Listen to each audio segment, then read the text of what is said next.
जय श्री कृष्णा दोस्तों, आप सबका अपने चैनल पुण्य धर्म में स्वागत है।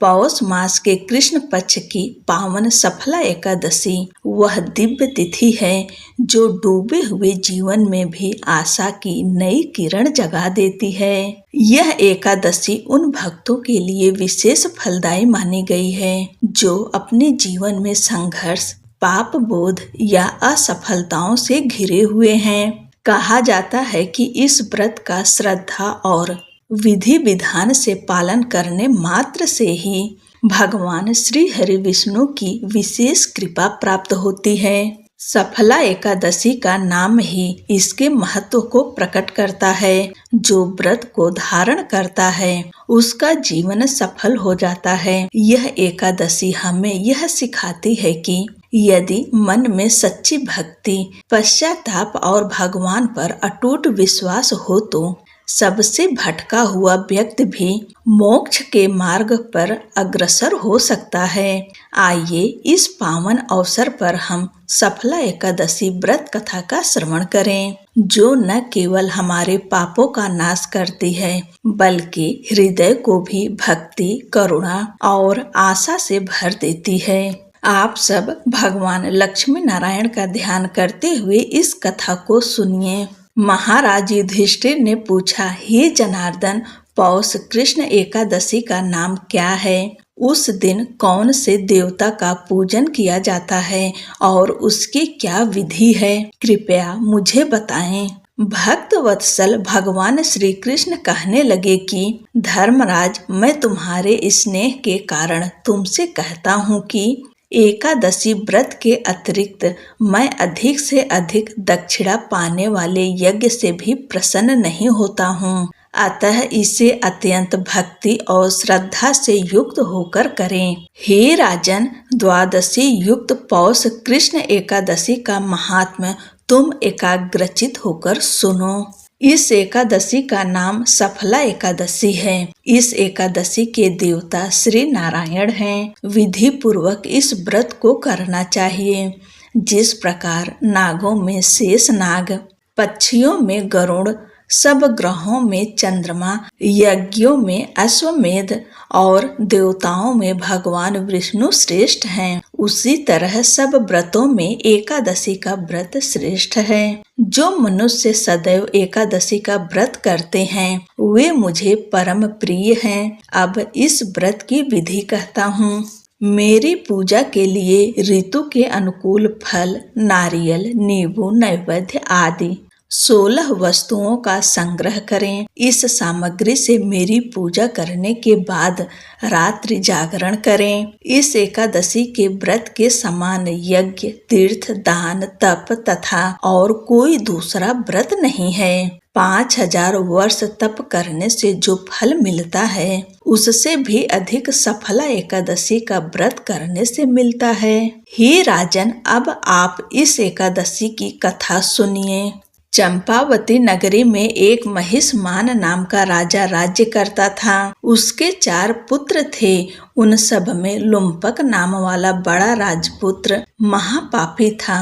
वह पापी सदा पर स्त्री और वैश्यागमन तथा दूसरे बुरे कर्मों में अपने पिता का धन नष्ट किया करता था। सदैव ही देवता, ब्राह्मण, वैष्णवों की निंदा किया करता था। जब राजा को अपने बड़े पुत्र के ऐसे कुकर्मों का पता चला तो उन्होंने उसे अपने राज्य से निकाल दिया। तब वह विचारने लगा कि कहाँ जाऊं, क्या करूं।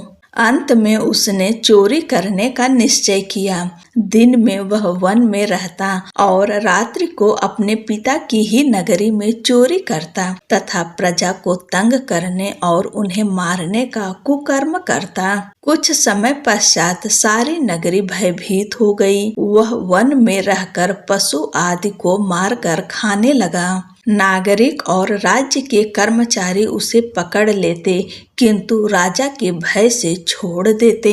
वन के एक अति प्राचीन विशाल पीपल का वृक्ष था। लोग उसकी भगवान के समान पूजा करते थे। उसी वृक्ष के नीचे वह महापापी लुम्पक रहा करता था। इस वन को लोग देवताओं की क्रीड़ा स्थली मानते थे। कुछ समय पश्चात पौष कृष्ण पक्ष की दशमी के दिन वह वस्त्रहीन होने के कारण शीत के चलते सारी रात्रि सो नहीं सका। उसके हाथ पैर अकड़ गए। सूर्योदय होते होते वह मूर्छित हो गया। दूसरे दिन एकादशी का मध्याह्न के समय सूर्य की गर्मी पाकर उसकी मूर्छा दूर हुई। गिरता पड़ता वह भोजन की तलाश में निकला। पशुओं को मारने में वह समर्थ नहीं था, अतः पेड़ों के नीचे गिरे हुए फल उठाकर वापस उसी पीपल वृक्ष के नीचे आ गया। उस समय तक भगवान सूर्य अस्त हो चुके थे। वृक्ष के नीचे फल रख कर कहने लगा, हे भगवान, अब आपको ही अर्पण है ये फल, आप ही तृप्त हो जाइए। उस रात्रि को दुख के कारण रात्रि को नींद नहीं आई। उसके इस उपवास और जागरण से भगवान अत्यंत प्रसन्न हो गए और उसके सारे पाप नष्ट हो गए। दूसरे दिन प्रातः एक अति सुंदर घोड़ा अनेक सुंदर वस्तुओं से सजा हुआ उसके सामने आकर खड़ा हो गया। उसी समय आकाशवाणी हुई कि हे राजपुत्र, श्री नारायण की कृपा से तेरे पाप नष्ट हो गए। अब तू अपने पिता के पास जाकर राज्य प्राप्त कर। ऐसी वाणी सुनकर वह अत्यंत प्रसन्न हुआ और दिव्य वस्त्र धारण करके भगवान आपकी जय हो कहकर अपने पिता के पास गया। उसके पिता ने प्रसन्न होकर उसे समस्त राज्य का भार सौंप दिया और वन का रास्ता लिया। अब लुम्पक शास्त्रानुसार राज्य करने लगा। उसके स्त्री पुत्र आदि सारा कुटुंब भगवान नारायण का परम भक्त हो गया। वृद्ध होने पर वह भी अपने पुत्र को राज्य का भार सौंप कर वन में तपस्या करने चला गया और अंत समय में वैकुंठ को प्राप्त हुआ। अतः जो मनुष्य इस परम पवित्र सफला एकादशी का व्रत करता है उसे अंत में मुक्ति मिलती है। जो नहीं करते वे पूंछ और सींगों से रहित पशुओं के समान हैं। इस सफला एकादशी के महात्म्य को पढ़ने से अथवा श्रवण करने से मनुष्य को अश्वमेध यज्ञ का फल मिलता है। बोलो लक्ष्मी नारायण की जय।